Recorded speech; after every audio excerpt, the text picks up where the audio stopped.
Estudios sociales para séptimo grado. Continuamos con la unidad 4, semana 4. En esta ocasión vamos con el tema Conformación de los estados nacionales en el siglo XIX. Exploración. Actividad 1 de forma individual. Observe y lee el texto. Documento 1. La leemos. Imágenes representativas de las independencias hispanoamericanas. Después de las independencias en Hispanoamérica, las élites políticas de las naciones países se vieron en la tarea de atender la nueva administración del territorio. En ese contexto surgen símbolos como bandera, escudo, emblema, decoraciones y estatuas para afirmar las identidades nacionales o regionales que van surgiendo. Los elementos que se influyen en toda la simbología son de los más variados, desde árboles o flores típicas de sus regiones, aves como el cóndor y el águila, bueno, en el caso de Guatemala, el quetzalba, las representaciones de océanos hasta los elementos del mundo clásico no americano como el gorro frigio, entre otros. Aquí tenemos el escudo actual de Colombia, miren, un poco parecido al escudo de El Salvador, con el gorro frigio, uso de colores azul, blanco, representando los océanos Atlántico y Pacífico y el cielo. Aquí tenemos la bandera de la República Federal de Centroamérica. En un principio Centroamérica era una sola y esta era su bandera y aquí tenemos el escudo. Muy parecido, ya lo vamos a comparar con los escudos de la actualidad de Centroamérica. Aquí tenemos el árbol de las banderas americanas. Aquí tenemos los países más. Aquí tenemos Honduras, tenemos que ve Estados Unidos, Brasil, El Salvador, Costa Rica, Venezuela, Argentina, Guatemala, etcétera. Y más países como México también nos dice, responde. Tomamos nuestro cuaderno diario, le ponemos página 156, unidad 4, semana 4. Dice la primera pregunta. ¿Por qué consideras que los estados crean símbolos nacionales en los territorios que administran para afirmar las identidades nacionales? ¿Qué elementos encuentran en común entre los escudos de Colombia y El Salvador? Comparémoslo. Esto no es necesario que lo dibujen, si no gusta, pero lo he puesto para que podamos comparar. Miren, tenemos el gorro frigio, los océanos, va, va. El gorro frigio también el uso de los colores azul y blanco, miren, tienen en común. Aquí tenemos un sombrerito parecido al que ocupaban los pitufitos, el sombrerito de papá pitufo. Pero aquí tenemos en común el gorro frigio. ¿Qué similitudes encuentran entre las banderas de la Federación Centroamericana y los símbolos actuales de la región? Aquí está más nítido. Miren lo que tiene, casi muy parecido al escudo de El Salvador. Tiene los 5 volcanes, el gorro frigio, el arco iris, el triángulo. También tenemos las ramitas de laureles y el moño. Aquí tenemos el escudo de Guatemala, las ramitas de laurel, Salvador, las ramitas de laurel. Mira, aquí está el gorro frío, los 5 volcanes. En caso de que tenemos un océano, aunque este de Honduras un poquito, sí no se apega mucho digamos, al escudo, solo por el océano se apega un poquito al escudo que en un principio fue la bandera como símbolo de la nación centroamericana. Aquí tenemos la República de Nicaragua, algo parecido al de El Salvador, miren. Los 5 volcanes, el gorro frigio, los destellos de luz, el arco iris y el triángulo. Aquí tenemos casi este de Costa Rica, sí, un poquito parecido al de Honduras. Lo único que comparten en común sería el sol, este sería el moño, aunque esto no está muy declarada las ramitas de laurel, pero sí también sí, las ramitas de laurel y tenemos el océano. Pero vamos a ocupar los elementos. El Salvador y Guatemala usan las ramitas de laurel. El Salvador y Nicaragua usan el gorro frigio, el arco iris y los 5 volcanes. El Salvador y Costa Rica usan el moño. Tiene el moño y también aquí tiene un moño. Muy parecido. Aquí está el moño de listón. Todos los países, a excepción de Guatemala, usan el océano y el cielo. Miren. océano, cielo, El Salvador, vamos a ver, Nicaragua tiene océano y el cielo, que aunque está tapado un poquito con las luces, océano y cielo. Aquí en el de Costa Rica, El Salvador, océano, cielo. También el de Honduras, océano y cielo. Solo Nicaragua, que exalta al que exalta en su escudo. Y también lo único, como vamos a ver, si no, aquí no se saltaba la fecha de independencia. En tu opinión, ¿siguen siendo importantes los símbolos para identidades del siglo XXI? En la actualidad, los símbolos patrios siguen siendo importantes para la identidad de cada nación. Cuando a las personas se les ve un símbolo de un país, se comprenden dos cosas: o es de ese país o fue de visita a ese país. Ya, hay los latinos que se identifican con una bandera salvadoreña, ese es salvadoreño, pero también hay gente que es simpatizante, que le gusta ponerse ropa salvadoreña. Ahí no podemos decir, sí, de verdad, y podemos decir que en ese caso era simpatizante, y que ahí fue de visita. Continuamos. Profundización. El contexto de la construcción de los estados nacionales. Después de la independencia, los nuevos estados se enfrentaron a diversos retos para la construcción de Estado-nación.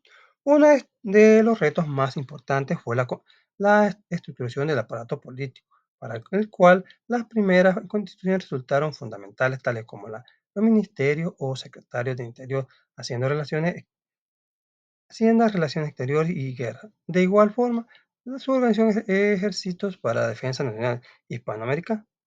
Se adoptaron dos modelos de gobierno, el federalismo y el centralismo. Otro de los desafíos de este texto fue la incorporación de la diversidad social, étnica, cultural de los estados, de los habitantes de los territorios, el proyecto de Estado de Nación. En este contexto es fundamental considerar las diferencias étnicas que existían entre los países.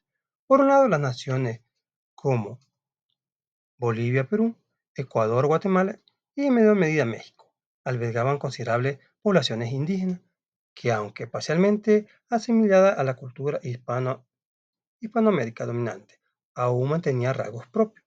En contraste, en otros países predominaba la presencia de mestizos y la mayoría de la población estaba ya integrada culturalmente en la sociedad hispánica. Esta disparidad étnica tuvo un profundo impacto en la vida política de estos territorios. La influencia de diversas etnias se dejaba sentir en la esfera política de manera evidente. En aquellas sociedades donde la clase baja estaba compuesta mayormente por individuos con una cultura diferenciada respecto a las élites hispánicas. La participación política de esta clase solía ser más limitada, documento DOBA. Ya lo vamos a leer. La sociedad donde prevalecía una homogeneidad, eran todos iguales, de forma cultural. Entre las clases tenía mayor probabilidad de ver una participación más activa de la población en general en los asuntos políticos. En este aspecto lo resultó en una gama variada de dinámicas políticas a lo largo del periodo colonial, donde en la composición étnica influyó en la formación y expresión de la opinión política de cada religión. O sea, que aquí entiendo yo que tuvieron que involucrar a todas las etnias, tanto indígenas, para formar la política de cada nación. Vamos a leer el documento 2. Los grupos sociales y el proyecto de Estado de Nación. Los criollos erigieron el postulado de la libertad e igualdad como características distintas de los nuevos estados frente a los estatus coloniales. Pues de esta manera podían señalar un camino viable hacia la unidad y la integración social. En dicha integración también habían de incluirse las otras etnias no blancas. O sea, que no todos son blancos. Hay personas que son de otros colores, son trigueños, morenos, negritos.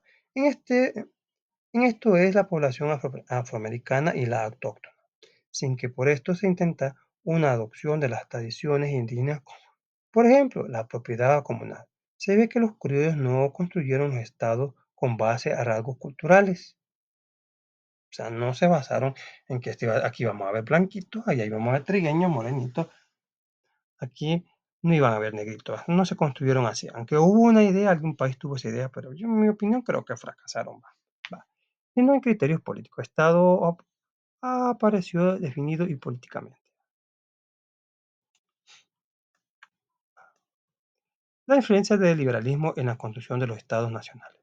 Las ideas liberales fueron una base filosófica. Bueno, esto está bien aplaudido, las ideas liberales. Ya las vamos a ver, que están bien bonitas esas ideas y me gustan. En la actualidad aún se siguen defendiendo. Las ideas liberales fueron una base filosófica y económica de gran trascendencia, desde la colonia hasta la construcción de los proyectos nacionales. Vamos a ver. Consideraciones sobre el liberalismo en América Latina. Después de los procesos de independencia surgieron diferentes fa- facciones en torno a la construcción del Estado, pero fueron dos las que sobrevivieron a lo largo del siglo XIX. Tradicionalmente se les denominaron no liberales y conservadores, pero en la práctica estas fracciones ambas eran liberales. ¿Va? O sea, una sería conservadora, pero todas eran liberales, pero con concepciones distintas del liberalismo. ¿Va? Habían unas que defendían más, tenían de menos a las clases bajas, ¿va? Pues algunas no triunfaron. ¿Va? Vamos a ver qué es el liberalismo. Es una línea de pensamiento cuyas bases proponen estados laicos, derechos individuales, el libre mercado, la igualdad de los individuos ante la ley y el Estado de Derecho con las elecciones libres. Vamos a ver qué es Estado laico. Oigan lo que dice, está bien bonito esto.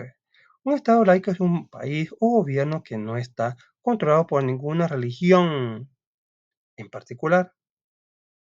Esto significa que en un Estado laico las leyes y decisiones políticas se toman sin influencia de ninguna religión en específico. En un Estado laico se respeta la libertad de creencias y cada persona es libre de practicar la religión que elija o de no practicar ninguna religión más, ¿no? Sin que éste afecte su participación en la sociedad. Pero recordemos que a diferencia de México, ahí recuerde que en su símbolo quien llevaban a la Virgen de Guadalupe, o sea que ahí estaban declarando que ahí sí no iba a ser como que no iba a ser tanto un Estado laico, ahí iba a predominar la religión, ¿va? Que, que proclamara a María, ¿va? La Virgen de Guadalupe. ¿Va? La construcción de los estados nacionales tuvo elementos característicos que apoyaban las funciones de instituciones, la formación de identidades y la delimitación de territorios de la siguiente manera. Estado-nación. Representaciones identitarias, como los escudos, himnos, a veces también influye la vestimenta. Religión e idioma en común. Bueno, el idioma, ¿cuál sería? El latino, pero cada quien tiene su dialecto, ¿va? A modo que el español de raíces, la original ya se perdió, ¿va? Por lo menos aquí en América Latina. Y en España sí iban a hablar un castellano puro. Y la religión, acuerde que en un principio era la Iglesia Católica, pero ya tenemos influencia de muchas corrientes religiosas, ¿va? Que eran parte del, como diríamos, del protestantismo, decía. ¿Va? Constituciones, leyes e instituciones, territorio. Dice, si bien los estados nacionales tuvieron una importante influencia religiosa, conforme al transcurso se consolidaron los mismos, experimentaron un proceso de secularización gradual. Sin embargo, no considera una ruptura abrupta con la iglesia. Vamos a anotar página 158, unidad 4, semana 4. Dice, actividad 2 en equipo. Desarrollan la habilidad de conciencia histórica temporal. Para ello responden. Argumenten cómo se evidenció la relación entre la diversidad étnica y la construcción de los nuevos estados en América Latina. En que la composición étnica influyó en la formación y expresión de la opinión política de cada región. ¿Va? O sea, que todas las etnias dieron su opinión. ¿Va? Esto va a ser bueno, esto va a ser malo. ¿Va? Y ahí fueron opinión de todos. Expliquen por qué el liberalismo es la corriente filosófica y económica que predominó en este contexto. Predominó el liberalismo en una idea de pensamiento cuya base propone Estado laico, derechos individuales, el libre mercado, la igualdad de los individuos ante la ley y el Estado de Derecho con elecciones libres. En eso, en eso consistió, predominó predominó en ese contexto. Discutan por qué los elementos de un Estado nacional no solo se limitan a los territorios. Veamos bien esta pregunta, que es algo confuso. Discutan por qué los elementos del Estado nacional no solo se limitan a lo territorial, ¿va? Esto va a ser una discusión, ¿va? Aquí yo solo les voy a dar una idea. Se pueden ahí van a discutir esta pregunta. Discutan por qué los elementos de Estado de un Estado nacional no solo se limita a lo territorial. Lo que podemos consultando, esta es la respuesta que obtuve. Podemos decir que los elementos que conforman un Estado no solamente se refieren a un territorio físico, ¿verdad? Donde comienza y donde termina, hasta donde termina la frontera, ¿verdad? Esa no es la preocupación de un Estado. Solamente se refiere a un territorio, sino que también influyen los aspectos como sus poblaciones, quienes van a ser, ¿va? Por lo menos se dice que en El Salvador aún hay comunidades indígenas, ¿va? Tenemos allá por Panchimalco, las tenemos por Izalco, entre otras. Aún se dice que han descubierto comunidades pipil, aún en unas zonas así aisladas de Honduras, dicen. En una parte casi entre Honduras y El Salvador estaba escuchando esa noticia. ¿Va? Sino que también influyen aspectos de como su población, su gobierno, qué tipo de gobierno van a tener, ¿va?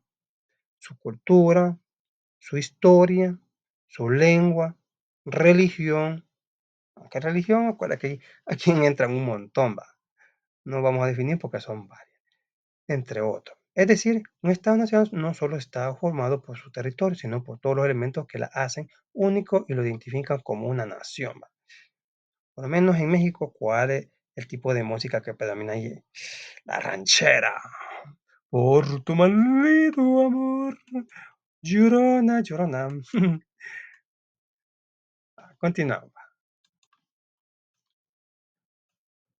Construcción política de lo local a lo nacional. El proceso de construcción y consolidación de los estados nacionales en América Latina del siglo XIX fue complejo y a la vez dinámico. Las relaciones de poder desde los espacios locales o más inmediatos a los ciudadanos municipales, siguiendo por las regionales y hasta el nivel nacional, y fueron de cooperación a apoyo, pero a la vez de tensión y dificultad.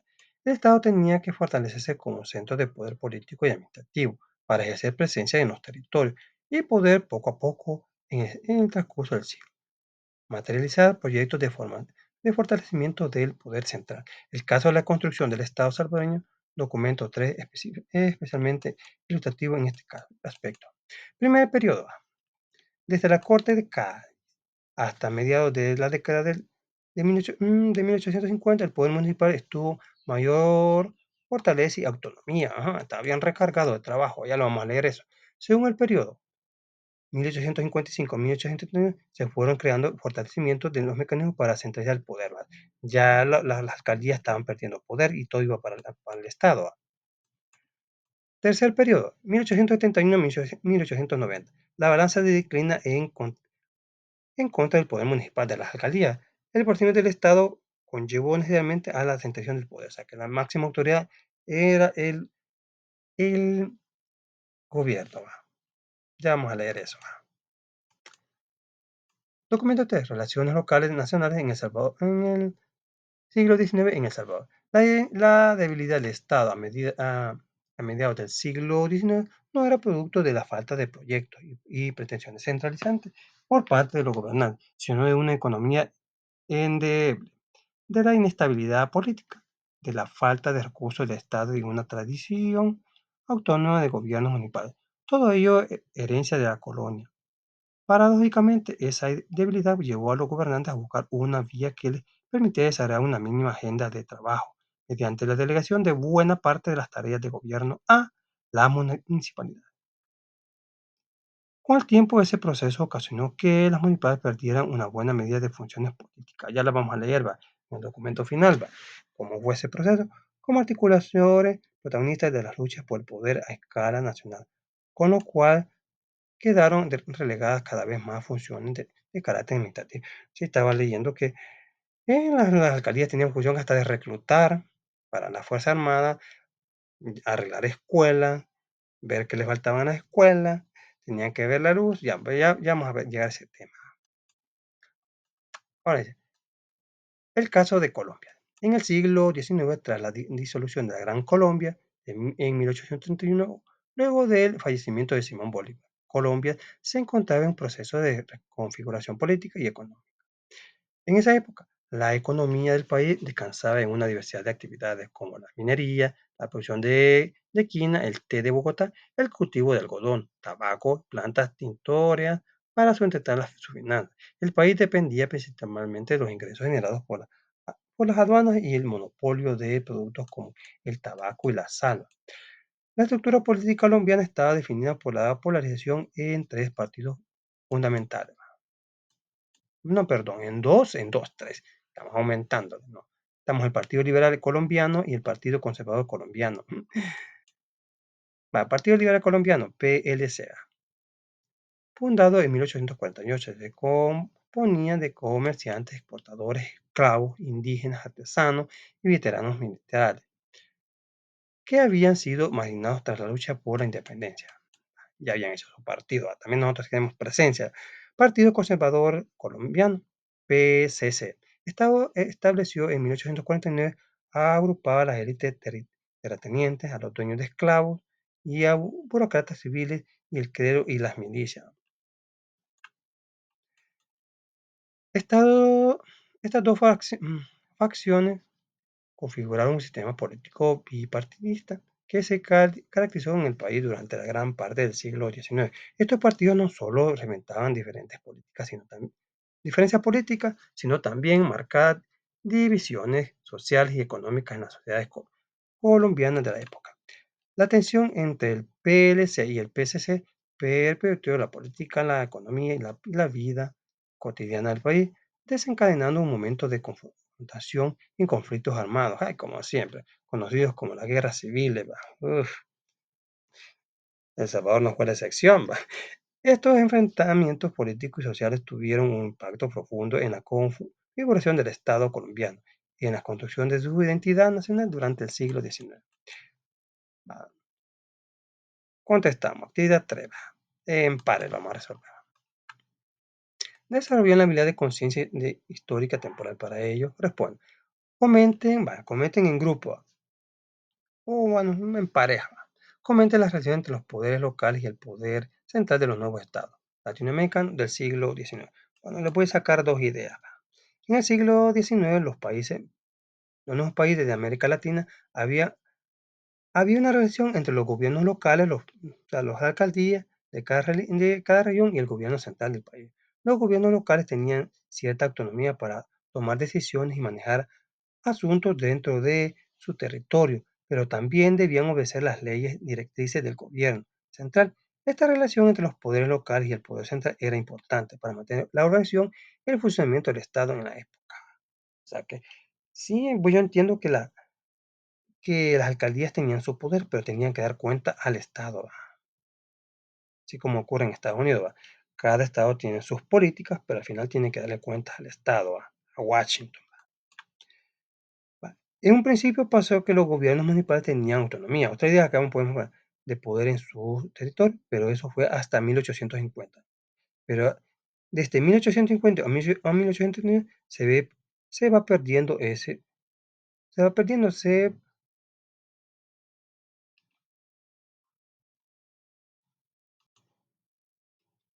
como íbamos diciendo, se va perdiendo ese poder, porque se fueron creando y fortaleciendo los mecanismos para la centralización del poder al gobierno central, cosa que se fortaleció entre 1871 y 1890, todo manipulado desde el gobierno, ¿va? O sea, que en un principio todo estaba en poder de las alcaldías. Ya vamos a explicar, llegar a este documento, ¿va? No nos preocupemos si no entendemos esta parte. En un principio todo estaba en poder de alcaldía, como en la educación, administrar el ejército, arreglar calles, perseguir delincuentes, todo eso estaba en poder de la alcaldía, cosa que ya en el presente ya no va. Desde 1871 a 1890 todo pasó a ser manipulado desde el gobierno central. Es que iban dos conclusiones a partir de lo comenzado, que un gobierno central manipula toda la región. Y segunda, el gobierno puede actuar, pero dando cuenta al Estado de sus actos, ¿va? Así como pasa en Estados Unidos, ¿va? Cada Estado tiene sus leyes, pero tiene que darle cuentas a Washington, ¿va? Un ejemplo, ¿va?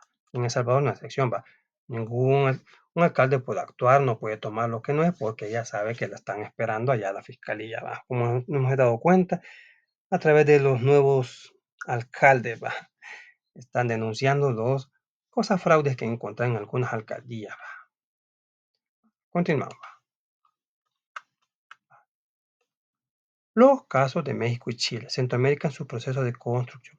Las actuales naciones latinoamericanas, entre ellas México como una federación y Chile, tuvieron que transitar por caminos jurídicos diversos para lograr considerar el Estado, generalmente en territorio amplio y muy diverso.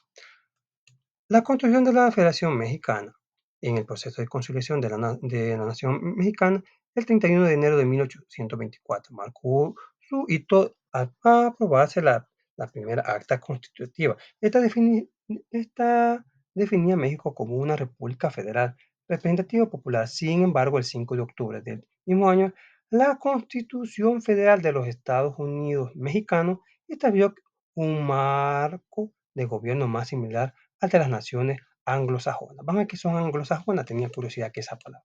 Las naciones anglosajonas son un grupo de países donde se habla principalmente el inglés, como Estados Unidos, Reino Unido, Canadá, Australia y Nueva Zelanda. Se le llama así porque sus habitantes descienden de los anglosajones, un antiguo grupo de pueblos germánicos que se estableció en Gran Bretaña en la Edad Media Baja, en la gran isla de Gran Bretaña. Esta constitución organizaba las federaciones compuestas por 24 estados, entre poderes, el legislativo con su Cámara y el Senado y diputados, el Ejecutivo liderado por el presidente y el judicial encabezado por los magistrados de la Suprema Corte de Justicia. Estas estructuras sentaron las bases para la dirección política y jurídica de México de aquel tiempo. El caso de Chile. Tras la independencia del gobierno conservador estableció en 1821 una constitución, pero los liberales tomaron el poder en 1833, forjando una nueva Carta Magna, que perduró hasta 1891. Durante este tiempo, el líder del Ejecutivo poseía amplios poderes, el presidente de la máxima autoridad. Esta constitución centralizaba suprimió los últimos vestigios de un sistema federal que se había intentado establecer al inicio de la era independiente para extender las autoridades presidenciales a las provincias. Se introdujo la figura del agente natural o inmediato. Contestamos. Le ponemos a nuestro cuaderno diario, página 161, semana 4, unidad 4. Veamos. Actividad 4 de forma individual. Desarrolla la conciencia histórica y para ello resuelve lo siguiente. ¿Qué importancia tienen las constituciones en la formación de los estados nacionales? Las constituciones son reglas o leyes fundamentales que establecen cómo debe funcionar un país. Son muy importantes en la creación de los estados nacionales porque ayudan a definir cómo se organiza el gobierno, cuáles son los derechos de los ciudadanos y cómo se deben tomar las decisiones importantes. En resumen, las constituciones son como reglas de juego que guían la forma en que un país gobierna y se organiza. Por eso es importante la constitución, ¿va? Porque los autores enfatizan el orden jurídico con la construcción de México y Chile. Los autores destacan la importancia de tener reglas y leyes claras en la creación de los gobiernos de México y Chile. Esto significa que es importante que haya un sistema legal organizado y respetado para que el país funcione de manera adecuada y justa, ya que son países de gran extensión y de diversas poblaciones. Escribe algunas de las similitudes de los procesos de conformación del Estado de México y Chile. La similitud más evidente fue el uso de la Constitución. Se usó para establecer cómo se organizaba y funcionaban los estados dentro de cada país. Es decir, la Constitución definió cómo se deben dividir y gobernar, cómo se deben dividir y gobernar. Continuamos. Vamos a leer esto ya casi y vamos a ir terminando. Construcción de los estados nacionales de Centroamérica. Cada estado centroamericano tuvo elementos peculiares en su contexto y definición de su proyecto de nación en documento 4. Elementos considerados en la construcción de Centroamérica y siglo país. ¿En qué contexto se construyeron esos proyectos? En Guatemala estaban lo que estaban pasando en Guatemala, conservación de la institucionalidad colonial, discusión sobre la integración del indígena al proyecto nacional, conflicto entre un proyecto nacional y uno interno regional, contradicciones entre las medidas de proyección a los indígenas por parte de Rafael Carrera y el proyecto rural. ¿Cuál era el proyecto en esa situación? Reformar en materia de trabajo, educación, propiedad de la tierra y la modernización del país. La dinamización de las élites cafetaleras, ¿sí? Incorporación de los indígenas al proyecto nacional como la DIDO. Eso fue casi el proyecto más compatible entre todos. Va. Volvamos con El Salvador. Vamos qué estaba pasando en El Salvador. Debilidad estatal y carencia de un proyecto sólido de construcción nacional. En esa problemática surgieron el proyecto de nación. Centralización del Estado, Estado laico, políticas de construcción pública, redes de comunicación, fortalecimiento de una identidad mestiza, el indígena debe ser incorporado como mestizo. En Honduras, ¿qué estaba pasando en Honduras? Debilidad estatal y amenazas de separación de algunas regiones, pugna entre de facciones políticas. En esa problemática surgieron esta forma de crear política, de crear el Estado. Incorporación de la costa Caribe al Estado hondureño, construcción de una nación latina. Es como que la costa no quería ser parte de Honduras, imagino que otro país querían crear. Bueno, pero esa es mi opinión, no estamos en ese contexto. Ahora vamos a ver qué estaba atravesando Nicaragua. Lucha entre las ciudades de León y Granada. Debilidad estatal pugna entre facciones políticas. Intervención de Estados Unidos, gobierno de William Walker. Retoma el proyecto de construcción nacional al terminar la guerra contra filibusteros. Vamos a ver, en esa problemática surgieron estos proyectos de nación. Injerencia de Estados Unidos por la construcción del canal interoceánico, sí, pero estamos en Nicaragua, pero ahí supuestamente la crítica fue de que era muy extenso para llegar, va a atravesarlo, así que se vio más factible ocuparlo por Panamá. Pero ahí como que sí hubo proyecto de hacer un canal ahí en Nicaragua. La injerencia de Estados Unidos por la construcción del canal interoceánico, debilidad del proyecto de unidad de las élites políticas, ataque a las poblaciones indígenas para incluirlos en el proyecto de construcción de una nación mestiza. Hoy vamos con Costa Rica. Vamos a ver la problemática que estaban atravesando ellos. Sociedad basada en pequeños y medianos productores y estabilidad social y política. Mayor consenso en la construcción del Estado. En ese contexto se construye el proyecto de nación. Construcción de los estados-nación por parte de los liberales. Desarrollo debido a la estabilidad de su institucionalidad. Se me traba la lengua. Construcción de una identidad basada en una homogeneidad racial, país de blanco. Mi opinión, fracasó esto. Bueno, pero no se puede. Después vamos a dar nuestra opinión crítica sobre esto. Vamos con la consolidación. Actividad 5. Resuelve las siguientes interrogantes. Aquí vamos a sacar 3 actividades de esta página. Vamos a nuestro cuaderno diario y anotamos página 163, unidad 4, semana 4. Actividad 5, resolvemos. Dice la primera pregunta. Actividad 5 resuelve las siguientes interrogantes. ¿Cuáles son las características similares de las naciones centroamericanas del siglo XIX en sus procesos de construcción?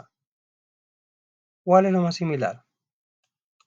Guatemala proponía la incorporación del indígena al proyecto nacional como ladino.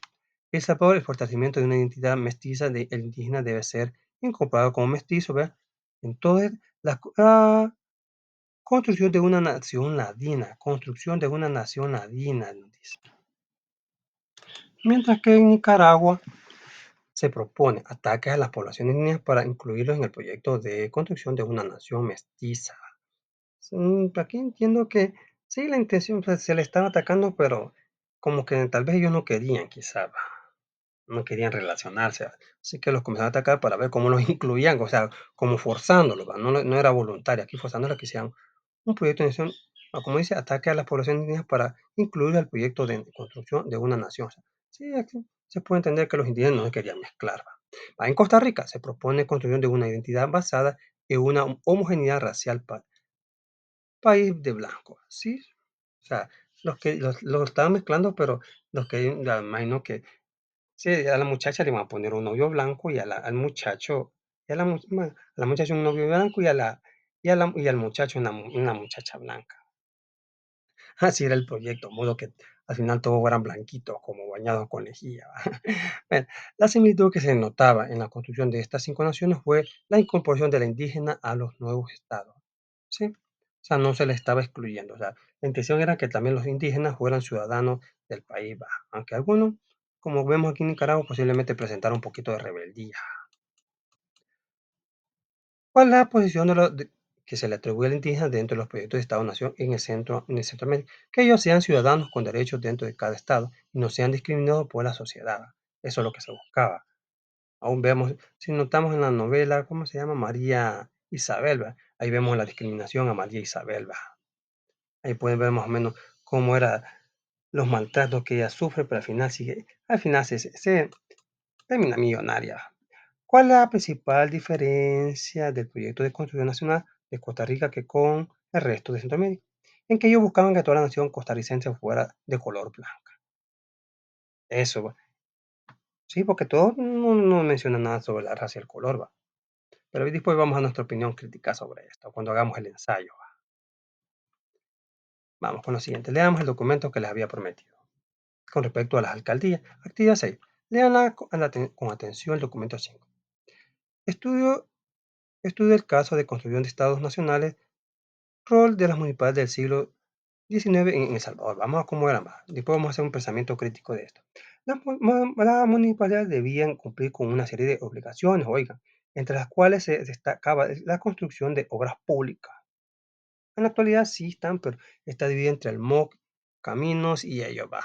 Una parte del cuerpo de la alcaldía, otra. ¿Qué manda? Cuyo feliz término dependía de una buena medida de disposición de la población. O sea que ahí estaban.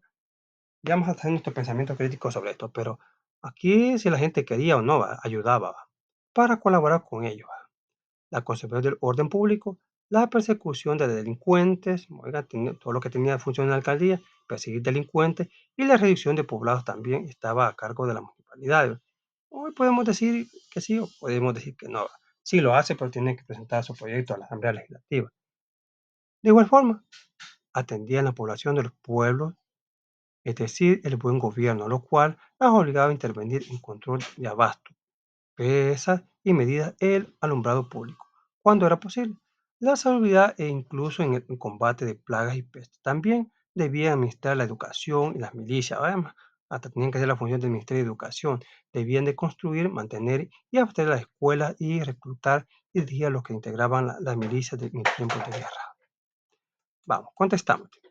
¿Qué cambios permanecen? Vamos a hacer un cuadro de qué cambios y permanencias encuentras entre las funciones municipales del siglo XIX a las del siglo XXI en el País Vasco. Funciones que le permanecen a la alcaldía. La construcción de obras públicas, no en gran medida, aún le corresponden varias. Atender a la policía del pueblo, a los municipales, la policía municipal. El alumbrado público le corresponde a la alcaldía. La conservación del orden público, sí, algunas funciones le corresponde a la municipalidad. Las funciones que han cambiado en su totalidad. La persecución de delincuentes le corresponde a la PNC, la reducción a poblado, sí, también no le corresponde mucho a ellos. La salubridad e incluso el combate a las plagas y pestes, eso le corresponde al MAC o le puede corresponder al Ministerio de Salud. Administrar la educación y las milicias debían construir y mantener y abastecer las escuelas. Entonces le pertenece al Ministerio de Educación administrar las escuelas, poner los profesores. Reclutar y dirigir a los que integrarían las milicias en tiempos de guerra. En tu opinión, ¿por qué era importante la disposición de la población para colaborar con las municipalidades en funciones? ¿No sería algo lógico hacerlo? Pues se creó un Estado con derechos. Si el ciudadano no quería, no estaba en obligación de hacerlo, o sea, nadie lo podía obligar. Todo estaba en lo que el ciudadano estuviera dispuesto a colaborar, ¿va? Sí, porque eran tareas bien forzosas, ¿va? O sea, no, nadie les obligaba. O sea, en ese contexto, o sea, la gente, a disposición de la gente, si la gente no quería, mala suerte. ¿Consideras que el siglo XIX el trabajo de la municipalidad fue complicado? Sí, porque estaba haciendo muchas funciones como lo que hace el MINET, lo que hace Seguridad Pública, lo que hace el MAC, lo que hace el Ministerio de Defensa, hasta reclutar le tocaba a la alcaldía, que sí estaban topadas de trabajo. Ahora vamos con lo siguiente.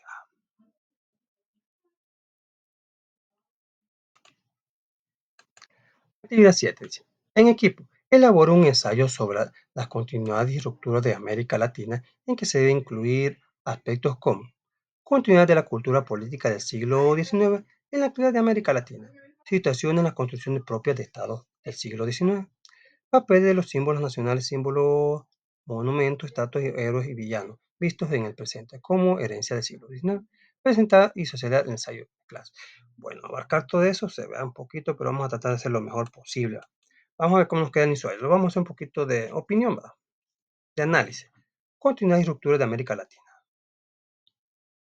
Al inicio del siglo XIX, América Latina se enfrentó a uno de los grandes retos. Los territorios que en su momento dado pertenecieron a España se enfrentaban a su gran reto, en el cual era salir a flote sin ayuda de nadie. Cada país tuvo que arreglárselas por decisión propia. En mi opinión, eso era necesario, pues el Imperio Español enfrentaba una de las máximas crisis en las cuales se sentían inseguras.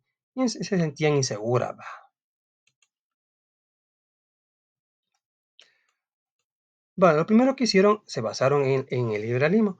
Es una línea de pensamiento cuyas bases propone Estado laico, derechos individuales, el libre mercado, la igualdad de los individuos ante la ley y el Estado de derecho en las elecciones libres.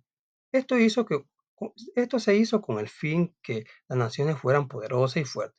En la actualidad, sea como sea, esa política aún existe, aunque hay grupos que no la respetan, pero la lucha persiste hasta una perfecta democracia.